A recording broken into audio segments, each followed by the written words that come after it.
எல்லாருக்கும் வணக்கம். எபிரேயர் 12வது அதிகாரம் 1வது வசனம்.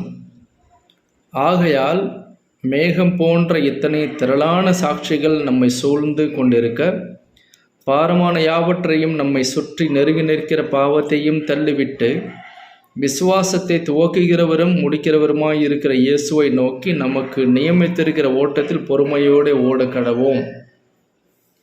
இந்த வசனத்தில் பார்த்தோம் அப்படின்னு சொன்னால், இயேசு கிறிஸ்து என்னோட மீட்பர் அப்படின்னு விசுவாசிச்சு இருக்கிற எல்லாரோட வாழ்க்கையிலையும் ஒரு ஓட்டத்தை கர்த்தர் துவக்கி இருக்கிறாரு அப்படிங்கிறது இந்த வசனத்தில் பார்க்குறோம். இந்த ஓட்டமானது போட்டி போட்டு ஓடுற ஓட்டம் இல்லை. அதாவது நீ முந்திய நான் முந்திய அப்படின்னு சொல்லிட்டு நம்ம அடிச்சுக்கிட்டு நம்ம ஓடும் பார்த்தீங்களா, அப்படிப்பட்ட ஓட்டத்தை பற்றி இந்த வசனத்தில் எழுதலை. இந்த ஓட்டமானது ஒவ்வொரு விசுவாசியோட வாழ்க்கையிலையும் கர்த்தர் துவக்கி இருக்கிறாரு.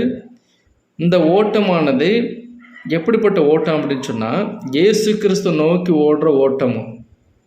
இன்னொரு விதமாக சொல்லணும் அப்படின்னு சொன்னால், இயேசு கிறிஸ்து நோக்கி ஓடுற ஒரு ஓட்டம்.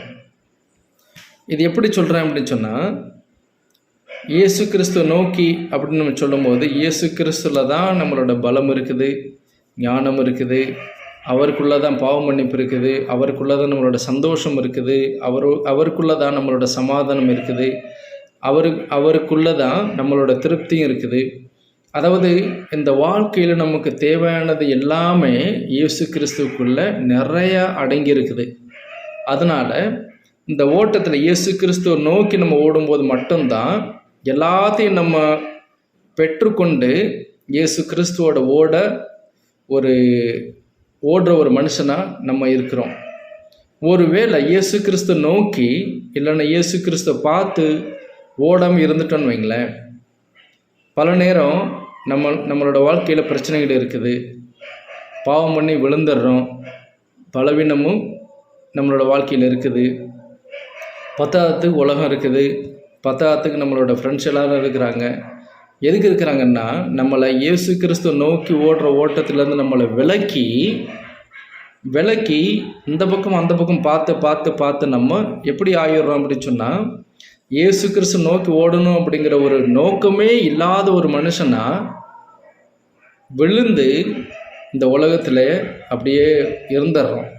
ஓட்டம் இருக்குது அப்படிங்கிறது மறந்து நம்ம நின்றுடுறோம். இல்லைன்னா மெதுவாக ஓடி கடைசியில் இது என்னடா வாழ்க்கை அப்படின்னு சொல்லிட்டு நம்ம நின்றுறோம்.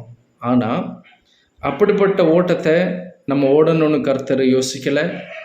அவர் என்ன சொல்கிறாருன்னா, என்னையை நோக்கி நீ ஓடு, என்னையை நோக்கி ஓடும்போது உனக்கு தேவையானது எல்லாத்தையும் நான் கொடுக்கறதுக்கு இருக்கிறேன் அப்படிங்கிறாரு. இதில் ஒரு உதாரணம் பார்த்தோம் அப்படின்னு சொன்னால், என்னாகமம்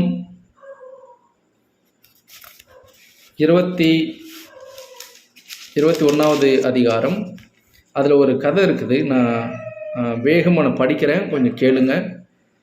ஒரு அருமையான ஒரு கதை. என்னாகமம் 21வது அதிகாரம் 7வதுலேருந்து 9வது வசனம். அதனால் ஜனங்கள் மோசேயினிடத்தில் போய், நாங்கள் கர்த்தருக்கும் உமக்கும் விரோதமாய் பேசினதினால் பாவம் செய்தோம், சர்ப்பங்கள் எங்களை விட்டு நீங்கும்படி கர்த்தரை நோக்கி விண்ணப்பம் பண்ண வேண்டும் என்றார்கள். மோசே ஜனங்களுக்காக விண்ணப்பம் பண்ணினான். அப்பொழுது கர்த்தர் மோசையை நோக்கி, நீர் ஒரு கொள்ளிவாய் சர்ப்பத்தின் உருவத்தை செய்து அதை ஒரு கம்பத்தின் மேல் தூக்கி வை, கடிக்கப்பட்டவன் எவனோ அவன் அதை நோக்கி பார்த்தால் பிழைப்பான் என்றார்.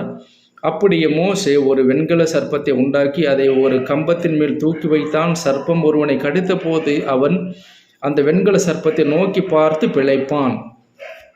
இந்த கதையில் பார்த்தோம்னு சொன்னால், பிரச்சனை இருக்குது, தீர்வு இருக்குது. பிரச்சனை என்ன? பாம்பு கடிக்குது, பாம்பு கடித்தவங்க சாவுறாங்க. அதே நேரத்தில் கர்த்தர் தீர்வையும் காட்டுறாரு. தீர்வு என்ன அப்படின்னு சொன்னால், அதாவது அந்த கொள்ளிவாய் சர்ப்பத்தின் உருவத்தை மோசையை தூக்கி பிடியா அப்படிங்கிறாரு. தூக்கி பிடிச்சி இருக்கும்போது யாரெல்லாம் பாம்பு கடித்ததுக்கு அப்புறம் இருக்கிறாங்களோ, பாம்பு கடித்ததுக்கு அப்புறம் அந்த கம்பத்தை பார்க்கும்போது அவன் பிழைப்பான், கம்பத்தை பார்க்கல அப்படின்னு சொன்னால் சாவான் அப்படின்னு கர்த்தர் இங்கே சொல்கிறாரு. அதாவது நம்மளோட வாழ்க்கையில் பிரச்சனைகள் இருக்குது, தீர்வே இல்லாத பிரச்சனைகள் அப்படின்னு நம்மளோட வாழ்க்கையில் நிறையா பிரச்சனைகள் இருக்கும். ஆனால் தீர்வே இல்லாத ஒரு பிரச்சனை அப்படிங்கிறது கர்த்தரோட நடந்து போகும்போது கர்த்தருக்குள்ள வாழ்க்கையில் தீர்வு இல்லைங்கிற ஒரு பிரச்சனையே நம்மளோட வாழ்க்கையில் இல்லைங்க. மறுபடியும் சொல்கிறேன் பாருங்க, நம்மளோட வாழ்க்கையில் எந்த ஒரு பிரச்சனைகள் இருந்தாலும் எல்லா பிரச்சனைகளுக்கும் பெரிதானவராக தான் கர்த்தர் நம்மளோட வாழ்க்கையில் இருக்கிறாரே ஒழிய, எந்த ஒரு பிரச்சனையை கர்த்தர் கையில் கொண்டு வைக்கும்போதும் இந்த பிரச்சனைக்கு எந்த ஒரு தீர்வும் என்னோட கையில் இல்லை அப்படின்னு சொல்லி கர்த்தர் எப்போவுமே சொல்ல போகிறது இல்லை. அப்படிங்கிறதுனால நம்ம பிரச்சனைகள் நம்மளோட வாழ்க்கையில் இருக்குது. அதையே நம்ம பார்த்து பார்த்து பார்த்து நம்ம அழுவுறதை விட, பிரச்சனைகளையே பார்த்து இது ஏன் வந்துச்சு, எங்கேருந்து வந்துச்சு, இது யார் பண்ணனா அப்படின்னு சொல்லிட்டு நம்ம நிறையா நேரம் நம்ம ஆராய்ந்து பார்த்து அது எப்படி நிற்கிறோம் அப்படின்னு சொன்னால், இது என்னடா வாழ்க்கை அப்படின்னு சொல்லிட்டு நம்ம ஒரு நிலைமைக்கு வந்துடுறோம். ஆனால் கர்த்தர் என்ன சொல்கிறாருன்னா, பிரச்சனைகள் உன்னோட வாழ்க்கையில் இருக்குங்கிறது எனக்கு தெரியும். ஆனால் பிரச்சனைகளை பார்த்து நீ வாழாத, என்னை நோக்கி பாரு, என்னைய பாரு அப்படிங்கிறாரு கர்த்தர். அதாவது அந்த கம்பத்தை பார்க்கிற மனுஷன் பிழைக்கிறான். அதே மாதிரி கர்த்தர் என்ன சொல்கிறாருன்னா, என்னைய பாருங்கிறார். ஏன் அப்படி சொன்னால், நம்மளோட பாவ மன்னிப்பு அவருக்குள்ளே இருக்குது, நம்மளோட சந்தோஷம் அவருக்குள்ளே இருக்குது, நம்மளோட சமாதானம் அவருக்குள்ளே இருக்குது, நம்மளோட திருப்தி அவருக்குள்ளே இருக்குது, நம்மளோட ஆனந்தம் அவருக்குள்ளே இருக்குது, நம்மளோட ஆசீர்வாதம் எல்லாமே அவருக்குள்ளே தான் இருக்குது. நம்மளோட குழந்தைகளையும் அவர் தான் நடத்துகிறாரு, நம்மளோட அப்பா அம்மாவையும் அவர் தான் பார்த்துக்கிறாரு.